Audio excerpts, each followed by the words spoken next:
Assalamualaikum warahmatullahi wabarakatuh. Waalaikumsalam warahmatullahi wabarakatuh. Salam dan bahagia. Bertemu lagi di podcast SMA Negeri 7 Balikpapan. Kali ini bersama saya, Sri Yunita, selaku host pada hari ini. Dan kali ini saya tidak sendiri, di mana saya ditemani dengan dua narasumber yang luar biasa ya, dari SMA Negeri 7 Balikpapan, yang merupakan guru panutan saya. Aduh, di sini saya sebenarnya merasa insecure sebenarnya karena berada bersama di tengah-tengah dengan orang-orang hebatnya dari SMA Negeri 7 Balikpapan ya. Waduh. Nah, pasti Oke, penasaran siapakah beliau-beliau ini? Mari kita minta untuk memperkenalkan diri. Mungkin Ibu Lulik terlebih dahulu. Oke, terima kasih Bu Yud. Nama saya itu Luli Aryani. Saya di sini mengajar mata pelajaran kimia. Di SMA 7 saya bertugas juga sebagai wakil kurikulum.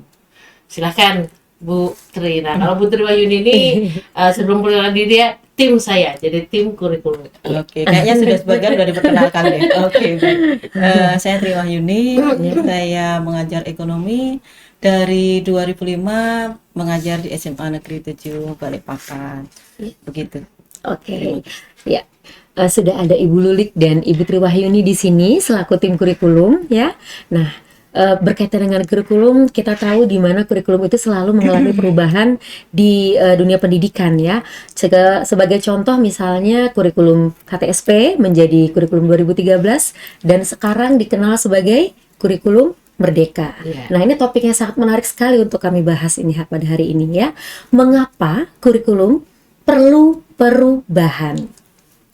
Nah, namun sebelum kita mengulas habis tentang kurikulum berubah di setiap zamannya, apa sih Bu sebenarnya arti tersendiri dari kurikulum itu sendiri? Ya, kalau kurikulum itu, kalau pengertian menurut Undang-Undang Republik Indonesia ya, tentang Sistem Pendidikan Nasional itu nomor 20 tahun 2003, itu mengatakan bahwa kurikulum itu adalah tujuan, isi, kemudian mengenai apa bahan pelajaran, caranya, pengelolaannya gitu, dan kegiatan pembelajaran yang dilakukan untuk mencapai tujuan nasional. Nah, tapi kalau secara kita itu undang-undang ya, kalau mau kita rangkum ya intinya adalah pedoman apa bagi pelaku pendidikan. Semua pelaku pendidikan itu mengacu pada kurikulum itu, jadi dia pedomannya. Nah, itu jelas, tapi untuk mencapai tujuan nasional, nasional. Oke, baik. Berarti kurikulum ini sangat penting sekali sebagai pedoman ya Bu ya, atau acuan pelaksanaan pembelajaran. Nah, terkait dengan pentingnya kurikulum, sebenarnya peran utama dari kurikulum itu apa sih Bu? Mungkin bisa Ibu Tri yang menjawab. Iya. Jadi secara garis besar ada 3 perannya. Yang pertama adalah peran konservatif. Peran konservatif ini cenderung ke arah bagaimana kurikulum itu melestarikan kebudayaan yang ada. Kalaupun toh misalnya anggaplah kurikulum Indonesia, berarti adalah bagaimana melestarikan budaya-budaya yang ada di Indonesia, supaya budaya-budaya yang dulu dari generasi terdahulu bisa diwariskan kepada generasi berikutnya. Nah, peran yang kedua adalah peran kreatif. Yang dimaksud kreatif ini bagaimana? Bahwasanya kurikulum ini juga mengambil peran untuk bisa memberikan tanggung jawab untuk mengembangkan budaya-budaya yang sesuai dengan zaman yang ada saat ini. Seperti itu. Supaya apa yang dikelola di sekolah gitu ya, sebagai pelaksana kurikulum itu sesuai dengan apa yang diperlukan di masyarakat. Jadi sesuai dengan zaman.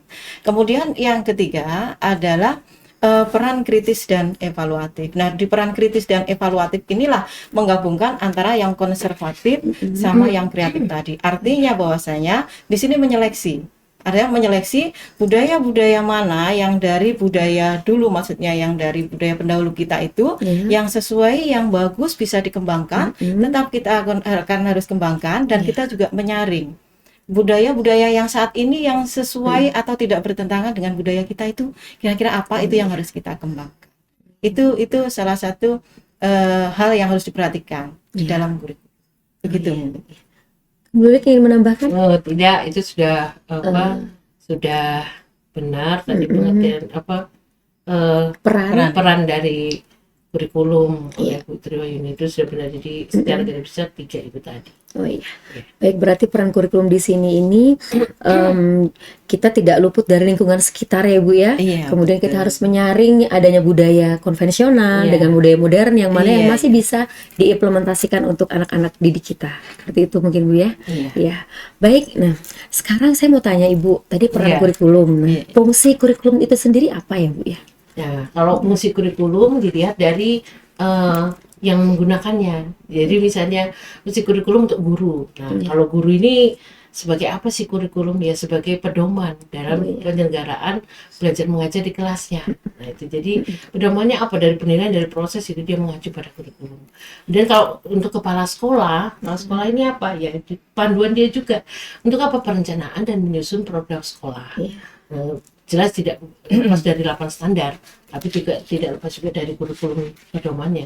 Nah, kalau untuk pengawas ini apa ya? Pengawas kan fungsinya tugasnya dia mensupervisi. Jadi dia memiliki panduan untuk mensupervisi sekolah. Nah, jadi seperti itu.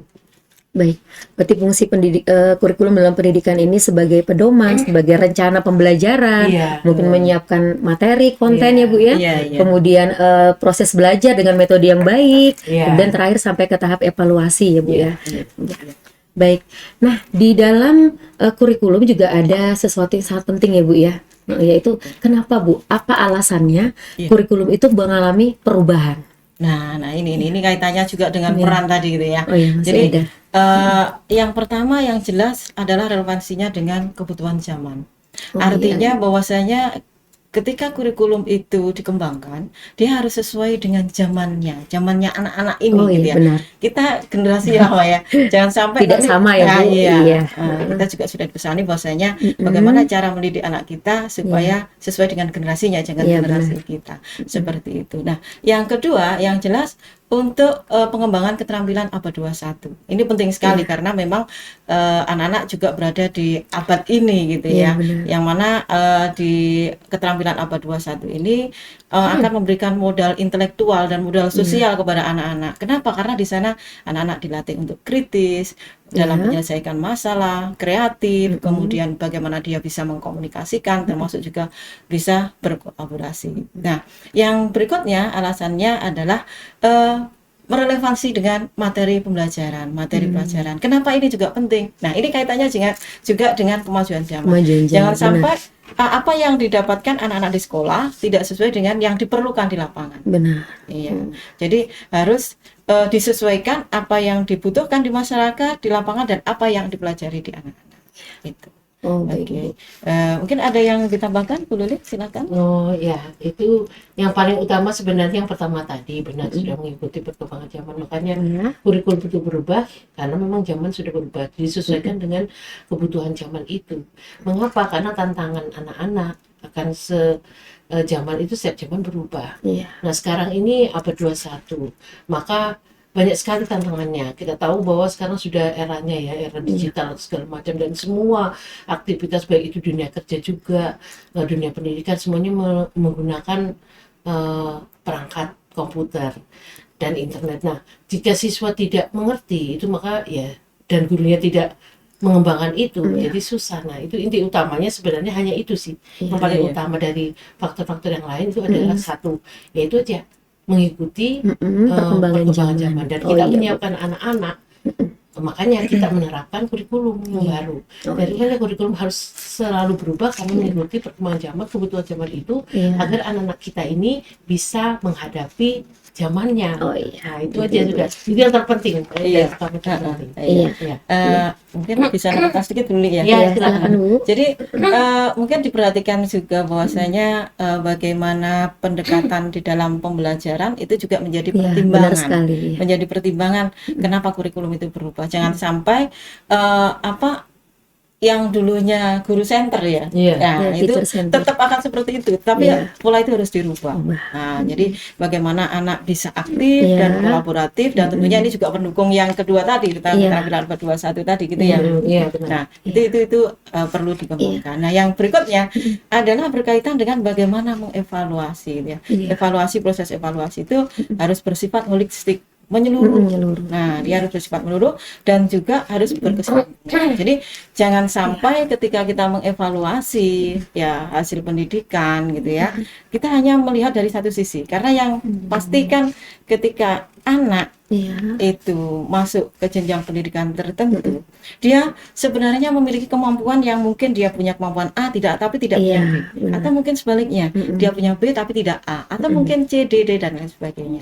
Nah, itu yang harus diperhatikan. Jadi makanya ketika melakukan evaluasi pun juga harus dilakukan seperti itu. Oh iya, baik. Berarti bisa kita simpulkan sedikit ya Bu ya. Iya. Alasannya itu berarti harus relevan dengan perkembangan zaman. Iya. Karena zaman dahulu dengan sekarang sudah berbeda Iya. di era digital ini. Kemudian juga kita melihat dari pemenuhan kebutuhan gaya belajar siswa mungkin Bu ya, Iya. sesuai dengan karakter mereka. Ya, jadi kita harus menyesuaikan itu. Berarti di sini Bapak Ibu guru juga harus punya, paling tidak harus melek teknologi ya Bapak Ibu guru ya. Mantap. Iya itu. Bagaimana itu Bu menurut ibu-ibu? Nah, kalau misalnya Bapak Ibu guru ya, karena anak kita kan tugasnya memang mendidik, mengajarkan ya. Iya. Ya jelas kalau anak bisa, berarti ya gurunya Gurunya harus bisa. Wah, PR buat Bapak Ibu guru ini.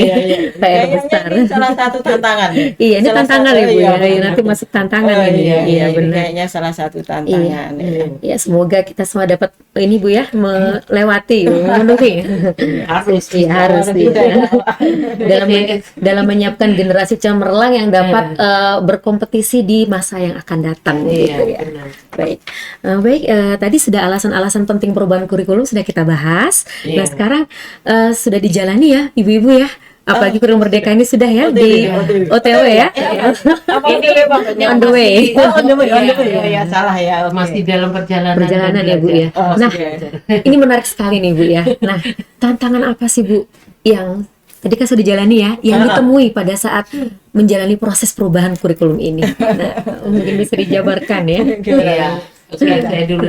Iya. Ya, karena tadi kan berhubungan dengan yang tadi sebenarnya kita bicara yang mengenai guru gitu ya. Iya. Karena ya kita kan tahu semua guru kan tidak mungkin semuanya muda kan, tidak. Iya. Iya. Ada juga guru yang mungkin gaptek teknologi. Nah, Iya. ini kita bantu seperti apa ya, kemarin program pemerintah ada membagikan laptop tapi dipinjam. Dipinjamkan. Jadi setidaknya memberi motivasi mereka untuk menyentuh itu gitu. Menyentuh dulu lah gitu. Nanti kalau bisa nanti sedikit belajar. Iya. Kemudian kita juga misalnya dalam salah satu yang dilakukan SMA 7 misalnya penilaian kita dengan sistem komputer GPT. Oh, iya. Nah, itu kan bisa, dan guru-guru diwajibkan untuk membuat soal mengupload di GPT, itu salah satunya lah. Jadi kalau misalnya yang sudah muda yang bisa ya gampang aja ya. Tapi kalau yang sudah sepuh-sepuh atau sudah Iya, mau betul. perang gitu maksudnya Iya, iya. punah. Nah, ini kadang-kadang ada malesnya mungkin sebentar lagi pensiun. Tapi kita Iya. coba seperti itu, dan juga Iya. banyak kok yang mau mencoba ya walaupun dengan download atau apa, tapi dia mau menggunakan itu. Kemudian kita mengadakan pelatihan-pelatihan terkait ini kurikulum merdeka, dan ini berkelanjutan, maksudnya terus menerus, jadi bergantian gitu ya. Dan juga yang teman-teman pelatihan itu kita minta ya, karena tadi tantangannya mungkin banyak yang tidak tahu, akibatnya ya mungkin belum terlalu paham, jadi kita terus melakukan pelatihan walaupun narasumbernya itu dari kami sendiri, maksudnya guru-guru yang sudah melakukan pelatihan. Itu biar tantangan tadi, maksudnya guru yang belum tahu tentang apa itu kurikulum merdeka dan bagaimana perangkat-perangkatnya yang harus diajarkan, jelas itu katanya sama tidak, pasti berbeda, ada yang berbeda. Nah, itu kita sama-sama pelajari, maksudnya dengan melalui pelatihan itu. Jadi diseminasi lah istilahnya.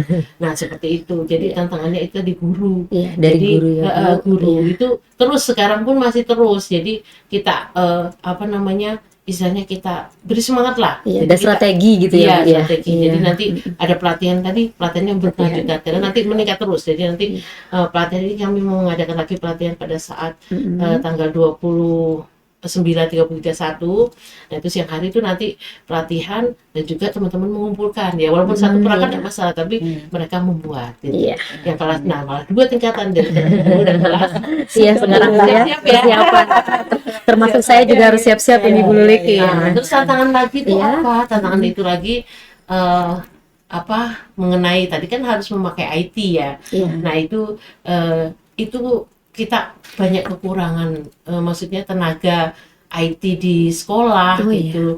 Nah, itu karena ada teman yang sudah kalau megang dapodik data itu sudah data agak kerepotan. Nah, sedangkan yang lain mungkin kurang maksimal untuk mungkin ada tugas saya jadi kurang maksimal untuk memberikan. Nah, ini sebenarnya kita ya itu yang harus dipecahkan. Maksudnya apakah ada gitu ya anak-anak yang dilatih dulu mungkin berapa orang, nah itu membantu temannya gitu. Itu bisa membantu guru tadi. Jadi guru-guru TK yang kurang itu, atau malah bisa membantu guru-guru gitu. Jadi karena istilahnya kita masih kekurangan lah. Apa itu ya orang yang ahli sekali dalam teknologi gitu. Kalau yang guru-guru dan muda enggak bagus juga. Nah itu nanti diharapkan mudah-mudahan bisa guru yang muda, berkontribusi bisa membantu juga guru-guru yang sepuh misalnya atau yang ngerti teknologi agar bisa memanfaatkan teknologi karena sebenarnya mudah kita bisa melihat platform Merdeka Mengajar kita bisa download tapi karena mungkin guru yang tidak mengerti ya jadi nggak ngerti cuek aja dia. Nah itu kita mudah-mudahan dengan pelatihan besok itu bisa juga tercover itu gitu dan anak-anak juga kayaknya harus dari anak-anak juga ada bantuan soalnya anak-anak kadang-kala ada juga yang tidak mengerti mungkin karena HP-nya ya karena memang keluarganya tidak mampu. Nah itu HP-nya mungkin terbatas maksudnya aplikasinya terbatas itu masalah itu juga ada. Jadi tapi kami menyediakan komputer-komputer di sekolah. Nah itu bisa digunakan tapi istilahnya menghambat juga sedikit kalau ulangan ya bisa tapi kalau pembelajaran di kelas nah ini menghambat. Betul. Nah itu ya jadi misalnya harus ngumpulkan tugas aduh nggak bisa nah itu aduh gitu kan padahal zamannya gini harusnya mereka punya menjadi kendala tersendiri ya Bu ya. Padahal harusnya lancar-lancar saja dan sepertinya kalau beli HP Android itu juga nggak mahal sekarang. Nah itu bisa aja yang apa-apa tapi ada spek yang kadang-kadang tidak mendukung. Itu mudah-mudahan itu sementara ini kita bisa mengatasi dengan bantuan dari pemerintahan, maksudnya dari bantuan dari pihak kita MUU, dari pihak swasta karena kita berada di sekitar perusahaan swasta, ada yang membantu mengenai HP tapi itu belum maksimal, maksudnya setidaknya ditambah lagi. Atau harapannya atau bukan Putri apa lagi jadi tadi udah disampaikan dulu ya memang tantangannya kalau kita akan bilang hambatan itu rasanya kurang menantang ya tantangan. Oke. Jadi memang kuncinya dalam pelaksanaan kurikulum itu kan memang guru ya. Walaupun tadi sudah disebutkan dulu ada guru, ada kendalanya ada di luar gitu. Nah, memang guru ini ya saya juga sebagai guru ya maksudnya ini evaluasi diri saya sendiri juga gitu ya. Yang jelas harus mendalami kurikulum itu kita harus mendalami dan juga mengimplementasikan supaya tujuan awalnya itu tercapai gitu ya. Karena kalau prinsipnya kita tidak mau mendalami ya kan dan apalagi mau mengimplementasikan pasti tidak bisa. Jadi kita harus tetap mengikuti perubahan. Tantangan banget ini ya. Memang harus seperti itu. Jadi jangan sampai seperti iklan yang ada di luar sana gitu ya, apapun makanannya, minumnya bla bla bla gitu ya. Jangan sampai seperti itu. Jadi kita harus memang tetap berubah mengikuti perkembangan atau perubahan yang ada. Nah, selain dari guru, dari siswa sebenarnya ada lagi pihak manajerial yang cukup penting di sekolah ini ya. Yang dipimpin oleh kepala sekolah tentunya ya. Ini bagi beliau tentunya harus bisa menentukan kebijakan-kebijakan yang bisa mengarah pada pengembangan kurikulum sesuai dengan perubahan ini. Jangan sampai apa yang diperlukan misalnya kayak Bu Lili tadi sampaikan gitu ya. Kita anak-anak perlu laptop, perlu HP atau apa atau fasilitas menjadi kendala internet, ya Bu ya. Menjadi kendala dalam pelaksanaan kurikulum karena ini cukup cukup penting. Sarana dan prasarana memang bukan yang Iya, utama, tetapi betul. itu cukup Sangat penting penting, untuk iya. mendukung perubahan. Iya, betul. Baik, berarti tantangannya memang luar biasa dari berbagai aspek ya, Ibu Iya, ya. Dari guru, dari siswa, ya, dari manajer adaptasi ya, kurikulumnya, adaptasi kurikulumnya dan lain juga sebagainya. sebenarnya tantangannya ini tadi Apa itu ya perubahan zaman tadi. Iya, perubahan Nah, zaman. itu nah itu kemudian diadaptasi di kurikulum. Iya, Tapi agak sulit seperti gini, seperti gini. Ekonomi itu sekarang dengan pengetahuan apa ya diaplikasikan gitu kan. Iya. Biasanya seperti anak-anak gampang aja PKWU dia. Misalnya dia mau berbisnis gitu kan. Iya. Jadi pengusaha muda atau mau menciptakan suatu kreativitas yang bahannya atau merek makanannya itu berbeda. Tapi kan dia juga memanfaatkan ilmu matematika, pengetahuan pada saat dia pengolahannya berapa gitu. Kemudian tidak terlalu banyak apa namanya modalnya atau modal banyak, tapi gimana kreatifnya dia membuat makanannya menarik minat. Nah itu pengetahuan dari dia menghitung-hitungkan numerasi Iya, maksudnya. numerasi, benar. Nah itu. Literasi. Jadi ekonomi sekarang pakai pengetahuan. Nah, ekonomi hanya tinggal hitung uang saja tidak kan. Harus seperti itu. Iya. Nah, kemudian apa? Industri. Nah, itu semua sudah memakai IT basisnya. Nah, itu diadopsi juga sebenarnya di kurikulumnya. Nah, itu yang mengadopsi dari perubahan zaman itu agak sulit. Kenapa? Karena itu semua sepertinya kayak lintas ilmu. Iya. Maksudnya sebenarnya dalam kurikulum itu nanti ya mungkin seperti kalau kurikulum Merdeka kan ada project gitu ya. Nah itu sebenarnya semua ilmu itu harus masuk gitu. Jadi bukan semua ilmu yang berkaitan dengan temanya itu jadi kolaboratif. Nah itu menciptakan sesuatu yang nanti memang anak itu di perkembangan zaman sekarang itu memang butuh itu seperti kolaboratif. Jadi anak itu memang harus begitu. Jadi ada Aspek intelektual Benar. dan sosialnya dapat gitu ya, Bu, iya. ya, diajarkan. Karena itu gitu. tantangan kerja nanti Iya. di dunia kerjanya. Benar sekali. Kalau dia biar pintar tapi diam saja juga dia karirnya enggak akan naik gitu. Jadi dia ternyata butuh itu tadi cerdas emosi, cerdas sosial. Nah, itu apa? Itu yang mengadopsi ke kurikulumnya itu yang tantangannya itu besar. Iya. Kalau saya di bagian kurikulum itu sangat besar. Sangat besar. Mengapa? Karena kita sebenarnya yang pertama tantangan terutama itu kalau mau memasukkan itu yang pertama dulu orang harus paham kenapa kurikulum berubah. Nah, kemudian kita masuk kenapa itu harus masuk, kenapa harus kolaboratif. Nah itu kalau dan dia bingung juga, oh enggak, saya kerjain saya Iya. saja. Nah, Berarti harus ada yang melatar belakangi, Bu iya, ya. benar, Harus tantangannya paham itu terlebih dahulu. perubahan zaman itu. Iya, tentang perubahan zaman.